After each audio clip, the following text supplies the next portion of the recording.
What is going on, guys? Thank you so very much for joining me right here on Off the Script. I am JD from New York, and I got a little bit extra for you, bringing you the latest in WWE news and rumors. It has not been confirmed by WWE at all. No announcement has been made by the company at all about Wrestlemania. Last year, pre-pandemic, pre-COVID-19, WWE announced that Wrestlemania 37 would be taking place in SoFi Stadium in Los Angeles, California. It is not too early to be thinking about WrestleMania. I wish that they would actually have plans for creative already going into WrestleMania. By the way, if you guys want my breakdown of what I think WrestleMania 37 should look like, I'll link you guys in the little annotation that you see on screen right now. Go and check that out. It is not too early to be thinking about WrestleMania, but no confirmation has been expressed by WWE management on what they're doing with WrestleMania. All we heard was rumor. All we heard was speculation. They're moving it from SoFi Stadium because California is a fucking dumpster fire right now with COVID-19. And they're moving it from California to Tampa and giving Florida WrestleMania again, or I should say, another chance at WrestleMania at Raymond James Stadium. No confirmation at all from anybody in the company. It's all speculation. Now, WrestleVotes, they are tweeting out that WWE has talked about moving the date of the show to April 11th or April 18th in 2021. They say, and I quote on Twitter, there has been internal discussions about moving the scheduled date of WrestleMania from 3/28 to 4/11 or even 4/18. The goal remains to have fans in attendance for the event. The thought process of moving back the show a few weeks only helps that out. End quote. Now, I don't know what WWE is planning to do. There are a couple of positives in this situation. Number one, a supposed vaccine is supposed to be out sometime, I guess, in December, starting from December all the way going into January, February. I don't know how many vials of the vaccine will be available for public use. I don't know who's getting said vaccine, but I think WWE is thinking about one of two things here. Number one, the vaccine. And Dr. Fauci said that a vaccine will be available in the next 6 months because there was breakthroughs on the vaccine. Number two, Vince McMahon is desperately wanting fans at WrestleMania. And if he pushes the date back, then that's going to give him an even greater opportunity to have fans and probably more fans in attendance at WrestleMania. Do I think this is a bad thing? No. At first read, at first glance at this story, I don't think this is a bad thing at all. First of all, WrestleMania in March. How many WrestleManias have been held in the month of March? Normally, we associate April with WrestleMania. I associate April with a lot of things. Opening day for the MLB, WrestleMania, it's the start of the spring, right? We start turning that corner from the darkness of winter on into the spring. Everything's looking a little bit more exciting. Everything's looking a little bit more up. So I like it when the weather is warmer. And if it's going to be outside, WWE, this is another thing that I just thought of right now while talking about this. They might have some better weather down in Florida. It might be a little bit warmer. I don't know how the weather is in Tampa Bay in March, but it might be a little bit warmer as well. But what I'm trying to get at here is, if WWE has the Royal Rumble lined up for January, and then the Elimination Chamber in February, and then going right into WrestleMania at the end of March, it works because WWE is giving themselves one pay-per-view per month leading up to WrestleMania at the end of March. But if WWE wants to push it back, they could really focus on making the TV product and the TV shows a little bit more important leading into WrestleMania. It'll allow those WrestleMania feuds to even breathe more so instead of rushing right out of the Elimination Chamber where you're still deciding championship matches, you're still deciding contenders at that show. It gives everything a little bit more time to breathe. So no matter the fans, no matter the vaccine, no matter anything else, weather or anything else that WWE might be thinking about as far as potentially moving the date back, the one thing that is most important to me is letting those storylines breathe and putting a focus on Monday Night Raw and SmackDown and making those shows feel important during the road to WrestleMania. That's what I look at as the biggest priority here and the biggest positive takeaway of moving WrestleMania to a possible April 11th or April 18th date. Make sure those shows feel important leading up to WrestleMania and let those storylines breathe. The more we care, the more we will care about what happens at WrestleMania. We all know that when there is a free agent or free agents in the pool, in the independent pool, that boss man Trips, good old Paul Levesque, is looking to bolster his roster, or if Vince McMahon is looking for somebody, WWE will throw all of this amount of money at them to simply steal them away from somebody else, keep them happy, and then not use them. Then the talent goes disgruntled. Then they make an appearance on Talk is Jericho and talk about how their time in WWE was miserable. That is the vicious cycle. That is the life of a pro wrestler when you go to WWE. Now, Impact Wrestling. I don't watch Impact Wrestling. I don't know. Oh, man. You're just as bad as Raw, bro. You're just as bad as Raw. Who is watching Impact Wrestling? I know nobody over here. But Impact Wrestling got a decent little roster for themselves. And 3 individuals from the Impact roster may be leaving the company. 3 Impact Wrestling stars are set to leave the company. It was announced on this week's Impact Wrestling show on Access TV that the Rascalz, Desmond Xavier, Zachary Wentz, and Mini Ricochet, Trey Miguel, are all free agents, so they could appear anywhere, anytime, including AEW and WWE. Now, during this Impact episode on Access TV, there was a skit, and it was explained that they were being evicted from their treehouse because they haven't paid rent in 2 years, which means they have to leave Impact. PW Insider noted that their departure announcement appears to be legitimate. Of course, anything can change, and there's always a chance that Impact can work something out with them to keep them in the company, end quote from PW Insider. Now, I'm not a big fan of Impact. I know the talent that they do have over there. All the joking around that I do, I know that they have a very, very good roster of pro wrestling talent. Now, as far as where they are going, where the Rascalz are going, what would be their best bet? Now, I can sit here and explain to you in every which way possible under the sun why going to WWE is probably a career killer for anybody at this moment, no matter who you are. You are not going to WWE, finding success somewhere else, and then going to WWE and somehow are going to turn into this overnight success or gain all this popularity and be a social media superstar and have championship reigns out the ass. It ain't gonna happen. If you made a name for yourself somewhere else and you come to WWE, you are starting from the ground at the ground. I was gonna say starting from the ground up. That's exactly what I wanted to say. I got a little loss of words there. But you're starting from the bottom. The bottom of the barrel, you gotta work your way up. If WWE don't like you, you ain't going anywhere. WWE thinks you're too small, or you might be a vanilla midget, as they say in the social media landscape, in the IWC, on Reddit. You ain't going anywhere. Can you honestly see the Rascalz being pushed in WWE, on TV, on Raw, on SmackDown? Are you fucking kidding me? They would be banned from Raw and SmackDown, and they would have a ticket directly to 205 Live and nothing more. If that's what you want for your career, then by all means, settle for mediocrity.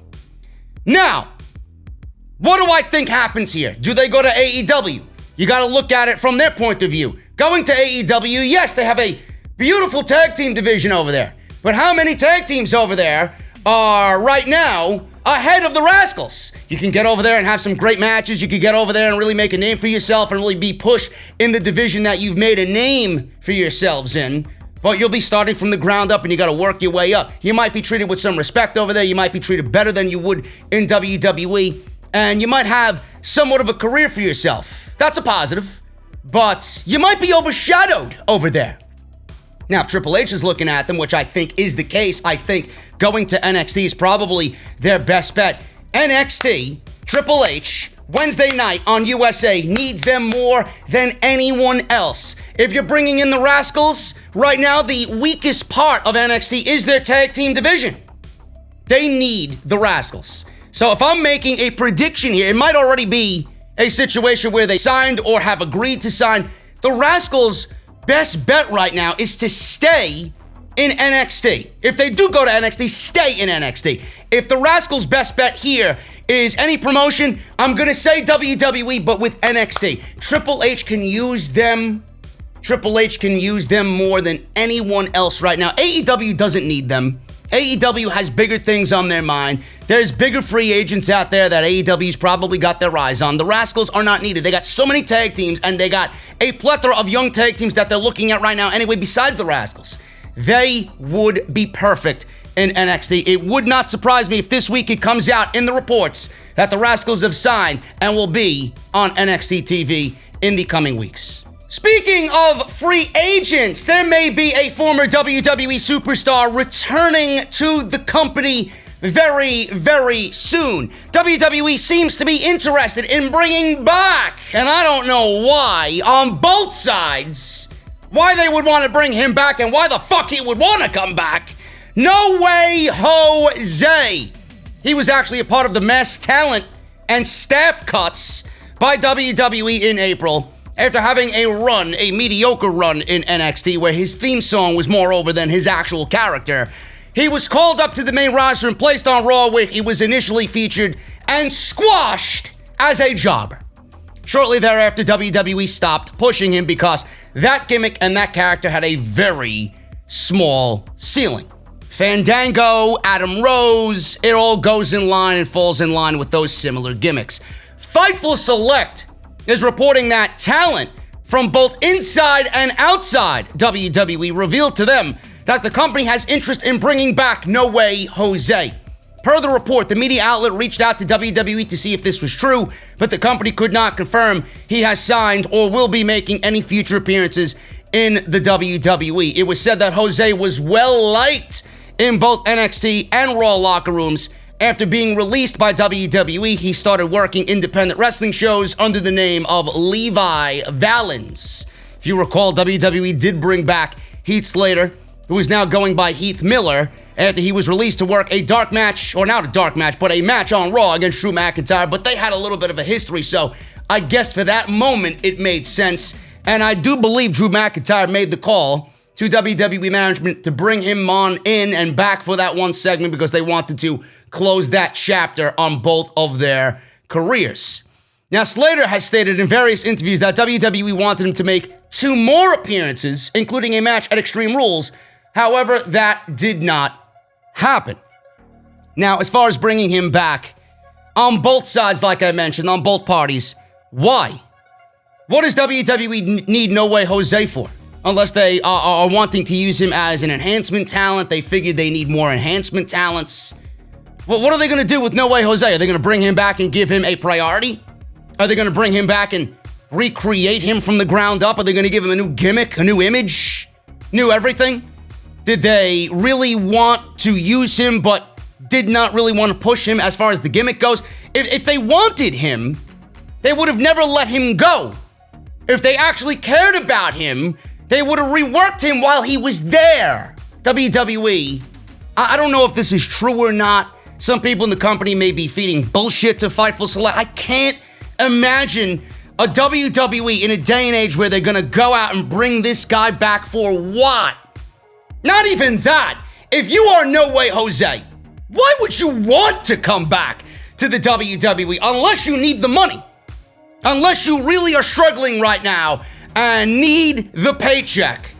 I don't know. Why would you want to go back to a place? Why would you want to be employed by a company that doesn't give a shit about you? I know it's tough out there. I know the indies aren't happening right now. but that doesn't mean it's going to stay like that forever. Somebody's going to pick you up. Somebody's going to use you better than WWE would ever use you. Why would you go back to a place that doesn't appreciate you, that will never use you? I don't understand why anybody would want to be a pro wrestler and sign for the money alone and not work towards being the best you could be and not work with people that actually respect you and want to utilize you and know the talent that you possess. I don't get it. I don't get it. If WWE brings him back, and this is a big if, January's around the corner. When do we see people usually come back to the WWE? The Royal Rumble. But then you're going to waste a number in the Royal Rumble, a pick in the Royal Rumble on No Way Jose, when you got more than 30 spots in that Rumble to utilize with the active roster you got now? I don't get it, man. It doesn't make any sense. This is an absolute, if WWE is really in this to bring him back, a waste of time, a waste of money. And I don't mean this in any ill will way, but No Way Jose and the man that is No Way Jose behind the character, he must be absolutely out of his fucking mind dumb for wanting to even think of going back to the company when they didn't give a shit about him at all in the first place. Keeping up on the theme of people returning and things returning, WWE is set to bring back Tribute to the Troops next month in December. Just one day after it reported that WWE could potentially bring back Tribute to the Troops, they had Fox officially make the announcement this week on social media. PW Insider was actually the first to report that there had been a lot of talks internally over the last week that WWE could be reviving the event. On Wednesday, Ryan Satin of Fox confirmed the news. The 18th annual WWE Tribute to the Troops special will air next month on Fox. This year's event is taking place inside the WWE Thunderdome and will include servicemen and women from all over the United States with their families appearing on the screens that typically feature fans. WWE will begin making an announcement on which celebrities will be appearing at this year's event in the coming weeks. The special will air on December 6th. Depending on which market you are in, some viewers will see it at 4:30 p.m. Eastern. If you have an NFL game broadcasted at 1 p.m. Eastern, it was noted that the viewers with an NFL game at 4:05 Eastern can watch the special at 3 p.m. Eastern Standard Time. WWE decided against airing it on television last year. Instead, the company held a house show at Marine Corps Air Station, New River, and Marine Corps Base Camp Lejeune. Now, I gotta be honest with you, man, this news does not mean anything to me. The only thing that matters to me is the happiness and the well-being of everybody, all the men and women that have served our country. That is it. I've never, in 18 years it said, the 18th annual tribute to the troops, I can honestly tell you guys I have not watched one tribute to the troops. Why? Because it really isn't indicative of what happens on WWE television. It's a good service deed by WWE to do something for everybody, the men and women who have served our great country. It doesn't do anything for WWE TV. It doesn't further storylines. So there's no reason for me to watch it. There's no reason for me to review it. There's no reason for me to care about it. Usually it's all happy-go-lucky and it's all positive and this and that. Don't really care. The only thing I care about is the well-being of the men and women that have served this country. Good on them. They get a WWE show in their honor. WWE is doing the honorable and admirable thing here. And that's it. If this is your cup of tea, by all means, December 6th, you guys get another 18th annual tribute to the troops on Fox. WWE has actually filed for yet another trademark for a possible new event on WWE TV or the WWE Network. Heel by Nature is reporting that WWE has filed to trademark, quote-unquote, The Way. I don't know if that really is a good name for a WWE Network special or a pay-per-view. Sounds more like a fucking Limp Bizkit album title, if you ask me. With the description potentially spoiling that the name will be used for a WWE pay-per-view or a network special in the near future. Heel by Nature is reporting that the trademark was filed last week under the Entertainment Services classification with the United States Patent and Trademark Offices. Intent to use: the applicant has a bona fide intention and is entitled to use the mark in commerce on or in connection with the identified goods and services. Now, with the wrestling exhibitions and performances part of the filing that WWE filed for, this could actually spoil the WAY trademark and it being used as a name for a potential special on WWE TV or on the WWE Network. At this time, there are no reports indicating that WWE is going to put on a pay-per-view or event in any capacity entitled The Way, end quote, from Heel by Nature. Now, I don't know exactly what this is going to be used for. It was in the news. I found it to be interesting. Does it sound good for a pay-per-view title? The answer is absolutely no. WWE presents The Way. Give me a break. From what I can see here, and what I would likely think this new trademark is for, it's either going to be a documentary special on somebody, The Way, you know. They could do something with Drew McIntyre, The Way, or something like that. Or WWE every single month for every pay-per-view has attached some corny tagline to the pay-per-view, whether it's the greatest match ever, or SummerSlam, or whatever the fuck they did for SummerSlam. Not like Survivor Series, they got the best of the best, right? Well, what did they do for Hell in a Cell, man? I don't even remember these stupid, cringy, silly taglines that they've attached to all these major pay-per-views, right? The horror show at Extreme Rules, whatever the fucking case may be. I feel like it's going to be a tagline for an upcoming pay-per-view. I would assume. Now, I could be wrong here. I could see this being the tagline for the Royal Rumble, right? The way. Winning the Royal Rumble is the way you get to the main event of WrestleMania, right? The way for a WWE superstar and making his career at WrestleMania in the main event by winning the Royal, or something along those lines. Royal Rumble 2021, the way. Kind of fits with the whole theme of the road to WrestleMania, and getting your win in the Royal Rumble is the way to the WrestleMania main event. I could be wrong, man. I might be thinking a little bit too much on it, but I think and I feel like it's going to be a tagline for WWE for an upcoming pay-per-view instead of an actual pay-per-view name. And in the big one, man, in the big story today, and I'm not surprised by this whatsoever, I actually talked about this on the last two episodes of the podcast on Off the Script, and I talked about it as very early as Monday this week. Monday, I talked about WWE's potential plans to change the Survivor Series when I did the Monday Night Raw post show right here on the podcast. WWE Survivor Series is set for November 22nd, but that doesn't mean WWE is going to keep the card that we currently know right now. They have changed the card and changed championships in the last couple of Survivor Series shows to switch it up, whether it's predictability or whether it's factoring into possible WrestleMania plans moving forward, or the big one, WWE makes these champion versus champion matches, and at the end of the day, when they sit down creatively, who wins and who loses? It is an internal struggle to come up with a creative decision on outcomes for this show, because at the end of the day, none of these champions can afford to lose. So they're pretty much putting their backs against the wall. Now, Ringside News reported last week that WWE wasn't planning any big Survivor Series changes. Those were the plans as of last week. Superstars in the champion versus champion matches have not changed so far, but you can't put anything past WWE and Vince McMahon with his always changing mindset. Vince McMahon has changed his mind about how to use Drew McIntyre at the Survivor Series. That much we know.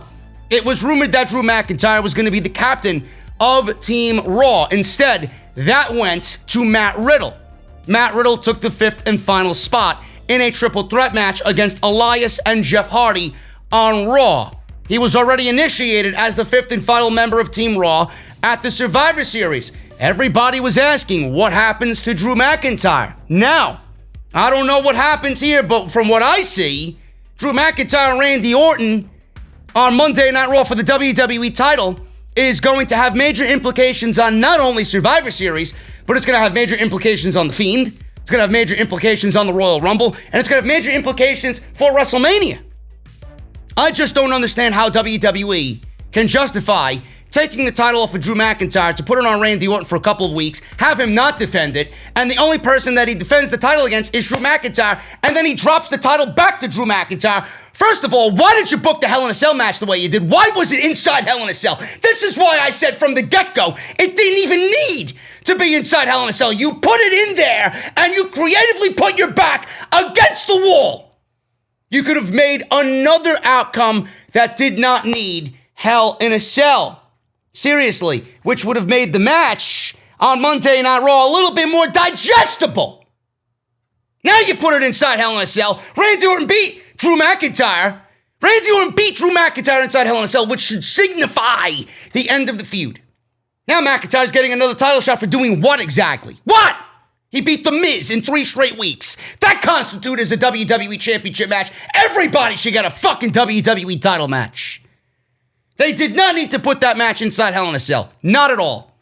Roman Reigns and Jey Uso didn't even need to be inside Hell in a Cell. But that actually was creatively booked brilliantly. The only one on that show that needed to be inside Hell in a Cell was Sasha Banks and Bayley. That's it.